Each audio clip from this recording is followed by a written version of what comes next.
ప్రయోగాన్ని ఎందుకు ఎంచుకున్నట్టు ఇప్పుడు మళ్ళీ వీళ్ళు? సార్, అంబటి రాంబాబు రీసెంట్గా వచ్చాడు. ఈ లా భాష అనేది ఇంతకంటే నాకు కూడా చెప్పని రావట్లేదు, దయచేసి క్షమించు. ఈ లా భాష వాడేది ఇప్పటిదాకా వాడింది ద్వారంపూడి వాడాడు, ధర్మాన వాడాడు, అంబటి రాంబాబు, ఇప్పుడు నాని. ఇదేమి వైసీపీ పార్టీ కొత్త కాదు. ఈ లా భాష చాలా కాలం నుంచి వాడుతున్నారు, సిగ్గు శరం ఏమాత్రం లేకుండా. ఇంతకంటే ఇప్పుడు నేను చెప్పడం కూడా అది తప్పే, బట్ స్టిల్ ఇంకా ఎలా చెప్పాలో అర్థం కాకుండా చెప్తున్నాను. వీళ్ళెవ్వరికి ఇది కొత్త కాదు. వైసీపీలో 100 మంది నాయకులు ఈ సోకాలు ఈయన వాడిన లా భాషని ఇప్పుడు చాలామంది వాడారు. కనీసం పొద్దున్నుంచి ఇంత గొడవ జరుగుతుంటే వాళ్ళ అధ్యక్షుడు కానీ, వాళ్ళ యొక్క ప్రముఖ నాయకులు కానీ, ఉచికమంటే మైక్ ముందుకు వచ్చే సజ్జలు కానీ ఎవరన్నా వచ్చి అవును సారీ పొరపాటు అలా అని ఉండకూడదు, ఇంట్లోని మహిళలు తిట్టకూడదు. 70 ఏళ్ళు వస్తున్నాయి, మొన్ననే కూతురికి పెళ్లి చేశాడు. కనీసం ఎలా మాట్లాడాలో అంత అన్ని బూతులు ఎలా వస్తాయి? కనీసం ఆలోచించడా? మన వయసు ఏంటి, మనమేంటి, మనం ఒక రాజకీయంలో ఉన్నాము. వాళ్ళు చెప్పినట్టు మాజీ మంత్రి, ఇన్ని సంవత్సరాల నుంచి రాజకీయాలు. నాకు తెలిసా 1990 నుంచో 89 నుంచో ఫస్ట్ టైం ఎమ్మెల్యే అనుకుంటా.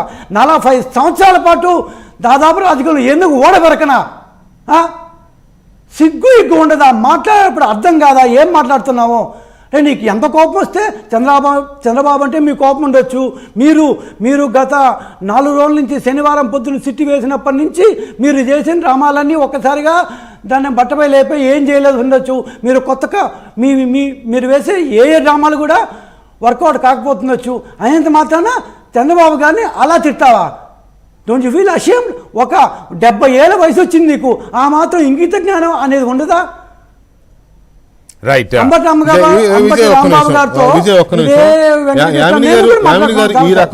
ఈ రకమైన భాషా ప్రయోగంతో, అది కూడా సుదీర్ఘమైన రాజకీయ అనుభవం ఉన్న రాష్ట్ర ముఖ్యమంత్రి చంద్రబాబు నాయుడు గారి మీద ఈ రకమైన పదజాలం వాడడం, అంబటి రాంబాబు గారు కానీ, లేకపోతే మన నాని గారు కానీ, ఇంకొకరు కానీ ఇదేదో ఒక ఇది ఎంచుకున్నట్టున్నారు. ఇప్పుడు ఒక సీక్వెన్స్ నడుస్తోంది. ఇది ఎందుకు వీళ్ళు ఈ రకమైన భాషను ప్రయోగిస్తున్నారు మళ్ళీ ఈ 3-4 రోజుల నుంచి విపరీతంగా? శ్రీమతి నమః వందే మాత్రం. వెంకటకృష్ణ గారు ఇక్కడ చూస్తే గనక వీళ్ళు మనకు వైసీపీ మొదటి నుంచి కూడా డైవర్షన్ పాలిటిక్స్ కి పెట్టింది పేరు. అంటే ఏదైనా సరే వాళ్ళ మీదకి వస్తుంది అని అంటే ఏదో ఒక రప్చర్ చేసేసి దాన్ని మొత్తం కూడా ఆ సీన్ అంతటిని ఇంకొక వైపు దృష్టి అంటే ప్రజల దృష్టిని మళ్లించడానికి వాళ్ళు చాలా దాంట్లో ఎప్పటి నుంచో ఎక్స్పీరియన్స్డ్ పీపుల్. నాకు తెలిసినంత మటుకు ఈ సిట్ ఏదైతే చెప్పిన తర్వాత ఇప్పుడు వాళ్ళ బట్టబయలు అయిపోయిన తర్వాత హిందువులు ప్రపంచంలో ఉన్నటువంటి కోట్లాది మంది హిందువులు ఇంత గతంలో వారి మనోభావాలు ఇదే లడ్డు విషయంలో